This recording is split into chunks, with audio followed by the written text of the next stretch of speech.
Welcome back to the channel, everybody. My name is Travis and this is Bacon and Backpacking, and we are on another overnight backpacking adventure. This time we are on the Morrison Trail in the Allegheny National Forest in the state of Pennsylvania. So second time I've been here. Pretty cool trail system. We'll get to check out Allegheny Reservoir and hopefully find ourselves a nice campsite tonight by a little creek. Also too, I have some new ultralight gear I'm going to be trying out, so stay tuned for that. I've got a really cool tarp I just bought.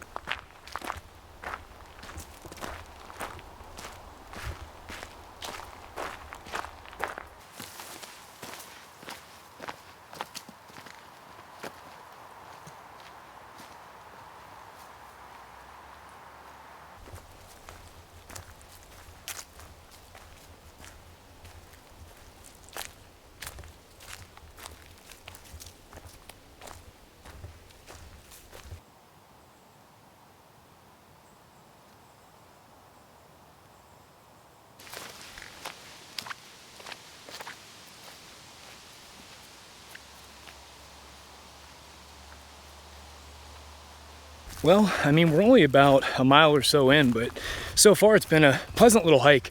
I like this place. I was here last October when the leaves were changing, and it was really pretty out here. Trail is pretty well maintained, unlike its counterpart, Tracy Ridge, in the Allegheny National Forest, where we were at 2 weeks ago, and that place was a disaster. If you guys want to see that video, it was actually the last one I released. I mean, I was about 10 miles away from this trail system 2 weeks ago and everything was overgrown. We had people lighting off fireworks at the campsite and like all kinds of crazy stuff. So this trip looks like it's going to end up being a lot better. But if you guys want to see all my backpacking adventures, go ahead and just click that subscribe button right now and go ahead and ring that notification bell so you get notifications when I release a new video.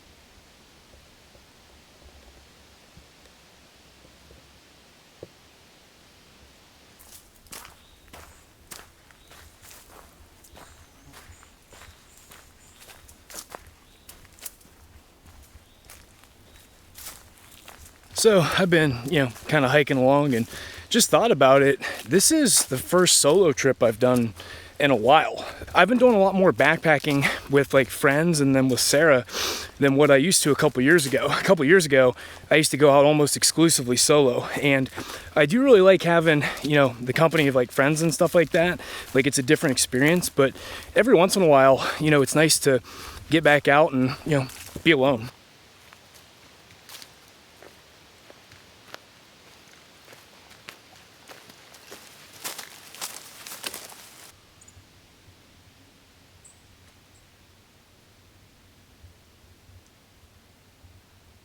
And then just so you guys know, we've been on the Rimrock Loop Trail. We're going to be doing that one in Morrison. There have been a couple intersections up to this point. I think there was an intersection at Black Bear. I stayed on Rimrock, and then there's just another intersection with this ski trail, and obviously I stayed on Rimrock. So we're going to be taking that all the way down to the lake.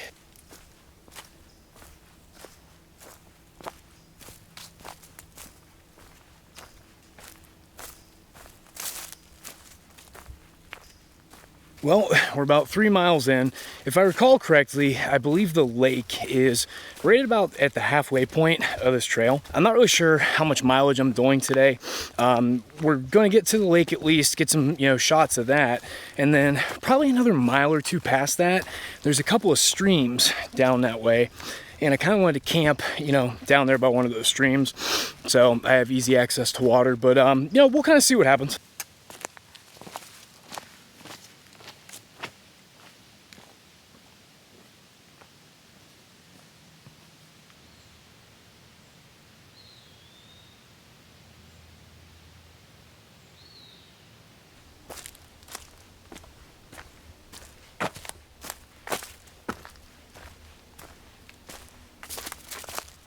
We're gonna get down here to the lake, and there is a hike in slash boat in group campground down here. You're supposed to pay, I think it's like 12 bucks or something, and they have like fire rings, picnic tables and stuff, and it's literally right on the lake.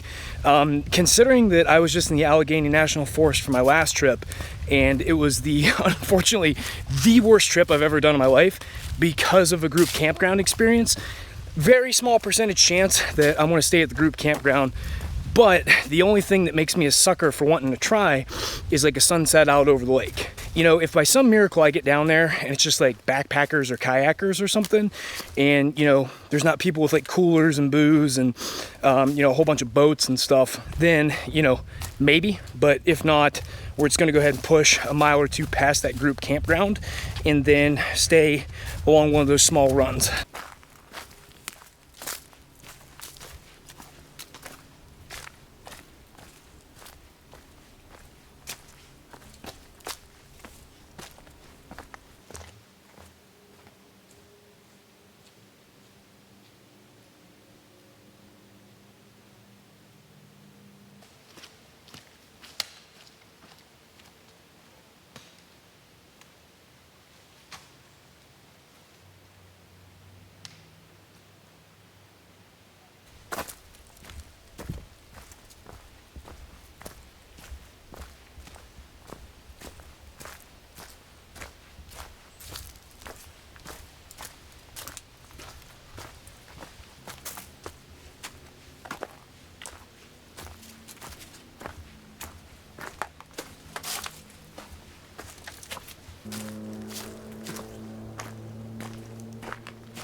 We're at an intersection, just came off of Rimrock here, and we're gonna go down and check out the campground so at least you guys can know what they look like. There are vault toilets down here, and like I said, picnic tables, fire rings, stuff like that. All right, guys, there's where you pay for the campsite. You just kind of fill out the envelope and stick your deposit in there. I'm gonna try to get a shot of the lake, but this place is packed. I mean, like I said, it's boat end, so not a good option for backpackers. You're gonna be around a lot of noise, a lot of kids, stuff like that. So probably not something, you know, I've checked like probably 15 of these and they're all taken with like enormous tent cities and stuff. I'm gonna try to get down here to get some shots of the lake, but I gotta find a campsite. You know, it's approaching 7 already, and you know, we gotta get to a site with some water and set up camp and everything. All right, guys, sorry about that. Last time I was here, I just walked right down to the lake. You know, I spent 15-20 minutes just walking along the beach, you know, recording stuff, and you know, I sat down, ate my lunch there and everything, and super cool. But like I said, to get to the beach, you have to get through the campsites, and I walked probably 15 minutes straight, you know, down parallel to the beach, and every single spot's taken, so there's just no way to get down there. So, you know, I wasted probably almost a half an hour walking around that campground trying to, you know, find a spot or get some shots of the beach, and that didn't happen. So we got about an hour until dark. By the time I get there and, you know, set up and everything, it's gonna be pretty much dark, but it is what it is. All right, guys, well, not too shabby. We managed to find a spot. Not an ideal hammock spot because I don't have great tree options. I'm gonna go between these two right here that are in frame. It's a little bit closer than I'd like, but we're gonna make it work.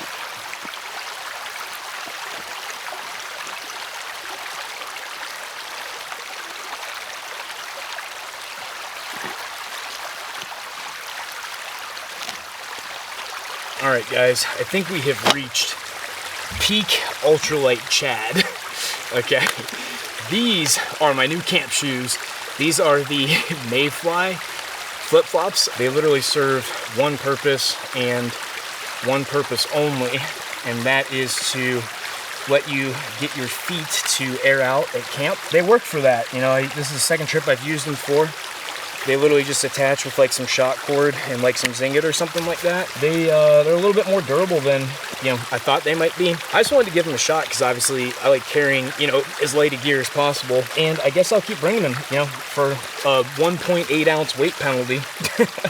I mean, I'll take it. We've got our Tokes 750 milliliter titanium pot.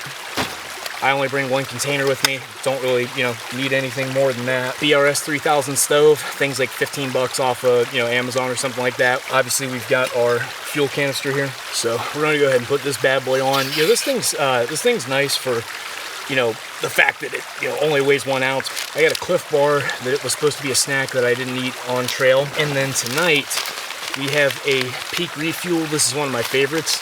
This one is the sweet pork and rice. So this is going to be dinner tonight, 800 calories, 260 calories. So we're going to have about, 1,050 calories for dinner. And then I think I want to make up a liquid IV as well too. I can get some fluids in me. Like I said, it was only like 73 today or something. So, it wasn't too bad. So didn't sweat a ton, but, another 50 calories from that. And, we're sitting at 1,100 calories for dinner, so that should get us, through into tomorrow for sure. All right, guys, I threw my line for my bear bag, so this sweet pork and rice needs a couple more minutes. I'll go ahead and fill it with a little bit of water, because I've got, I said I had liquid IV, but I actually have the similar, it's the electrolytes from Peak.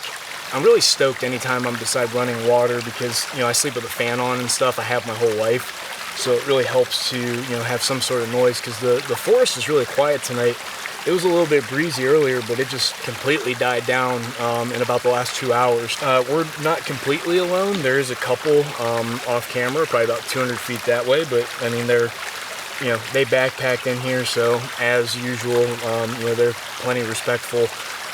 I shouted over at them and asked if they mind if I, posted up so close to them, because there are more campsites down the trail.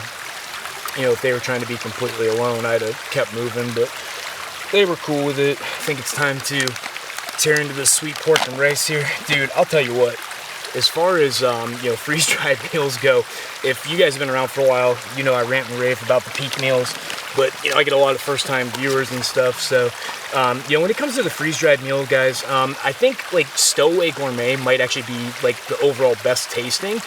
They're also like 16, 18 bucks a piece and generally have less calories than Peak. Mountain Houses, some of them aren't bad, some of them I could do without. My biggest complaint with the Mountain Houses is that they often have like 400 or 500 calories in them. I would eat meals bigger than that, not backpacking, like sitting on the couch. I'm about 230-pound guy. And, it just doesn't do it for me out in the backcountry. You need more calories than that. And even though the Peak meals are $4 or $5 more expensive than Mountain House, they have so many more calories that typically, when you do the math, Peak meals are actually like the most calories, per the money, right? And not only that, but they taste amazing. Like this sweet pork and rice one, dude, is freaking fire. Oh God. And it is too. It's like, it's got some sweetness to it. It's really good. We've got a trip coming up to a very wild wilderness in West Virginia in about 2 weeks. It's called Roaring Plains. We've been out there once before, about a year ago.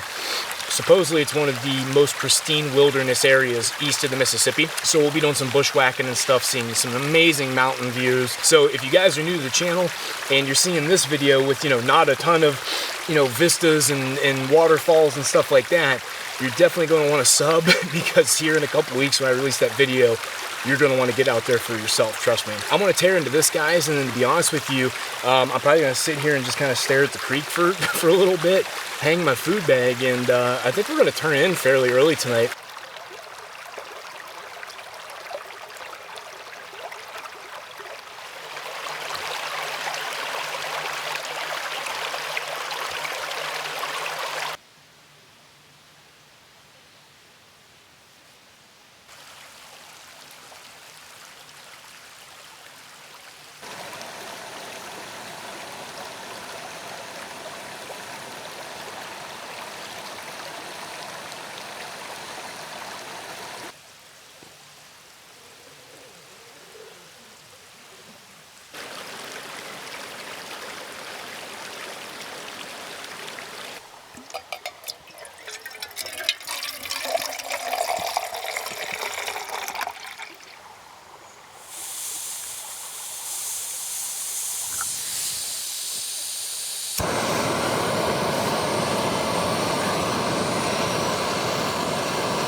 Beautiful morning today.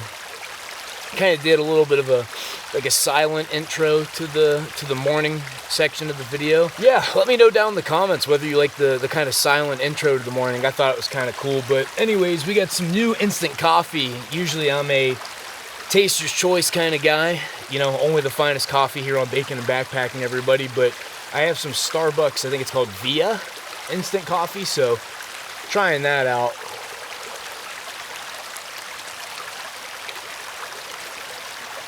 Not too bad for instant. None of it's good, but you know, but it gets the job done. We got some blueberries and cream, Kodiak protein oats. I'm gonna have that, and a handful of almonds for breakfast this morning. I want to review the hammock setup with you guys because, you know, for all the new viewers, I want to show you like the new tarp setup and stuff, and then also for the old viewers, because you guys have been seeing me rock the same, you know, tarp for the last year and a half, and we got some new gear, so we'll kind of showcase that a little bit, and then, you know, finish packing up and hit the old dusty trail. This is the hammock gear Dyneema tarp. This is the standard tarp, as you can see, with doors. And this bad boy is in the camo, which you can't really see because of the way that the light shines off of it. I mean, these aren't meant to be, you know, something that that hides you when it comes to the camo. Let's go ahead and show you inside real quick. You get a better look at the camo from in here. So that's kind of what the camo pattern looks like there, and you see like the reinforced you know, pull-outs and stuff like that. And then these are the door tiebacks. You're supposed to roll these doors up and tie them with these little strings of Dyneema hanging here. I got this camo color instead of the greenish color that they have. Now, the reason I did that, again, you know, Dyneema is kind of shiny. You know, you're not hiding in the woods. I mean, I woke up last night in the middle of the night and, you know, I could find my camp because of the moonlight shining off of this tarp. What you're doing is this is less see-through than the green fabric is, okay? A couple things that are a little bit different with Dyneema, guys. First of all, Dyneema doesn't absorb water.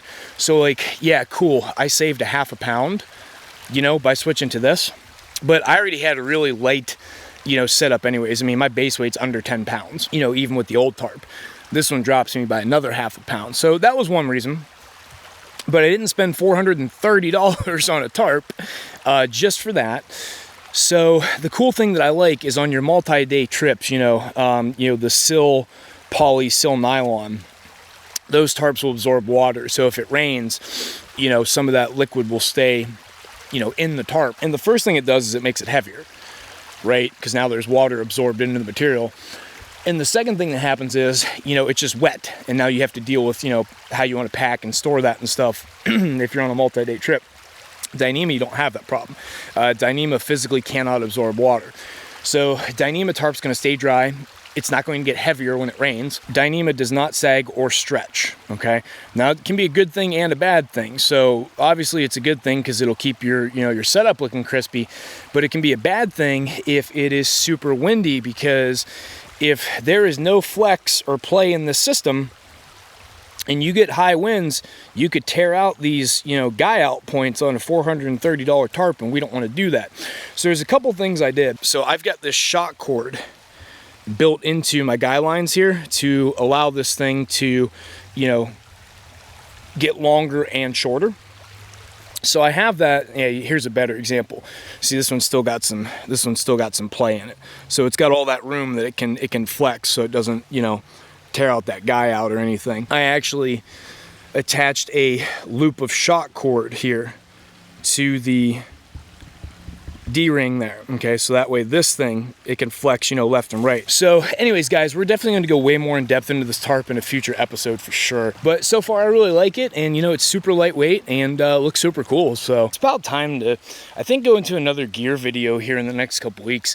I do have a full gear loadout of everything that I take with me on a trip up on the channel, but that's from almost a year ago, so there's been a decent amount of changes. You know, this trip, I think my total weight was 15.9 pounds for an overnighter. You know, base weight's obviously under 10 pounds, so it's technically an ultralight setup. The pack is the Z-Pax Nero 38 liter. Like I said, it is no hip belt and it is frameless.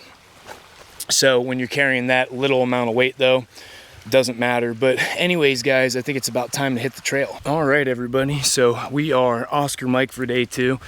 Not too much left. I think we have like maybe 3 or 4 miles, something like that. Nothing too crazy. I'm going to be walking along a trail called Morrison Run Trail.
Over the last 2 days, I've only seen one hiker on trail. And then obviously there were the people that we camped across from yesterday. And then this morning, some people walked past my campsite while I was still in camp. But I've only seen one hiker on trail. And you know, it's gorgeous weather out, no rain or anything, good temps. You know, I'm pretty happy with it because even though, you know, there was like 500 people down at the lake or whatever, largely I felt, you know, good amount of solitude. So it's actually been, you know, a pretty good trail system, not overgrown or anything. You know, no like sweeping vistas or anything, but the forest is pretty. It's diverse, and you know, there's some good water features, and I can appreciate the hike. Also, I feel like I have to make it up to you because the Allegheny Reservoir is beautiful, and obviously we couldn't get any shots of that. So on the drive out, I'm gonna stop at Kinsua Dam, and there's also an overlook. I'll stop there, get some nice videos of the lake for you guys, because I appreciate you watching.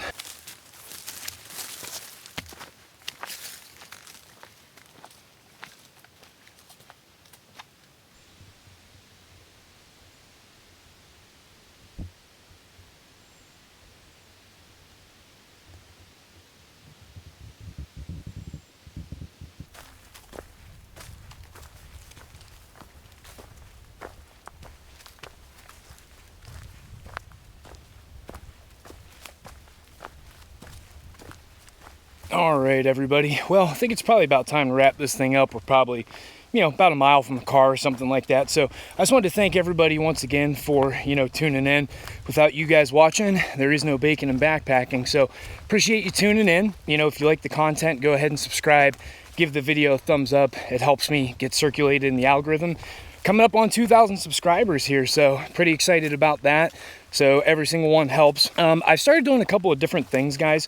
So down in the description box, after you sub, go ahead and scroll down there. We have a link to our Facebook group. That's where we, you know, link up, do trips and stuff like that. So that Facebook group is going to be posted down there.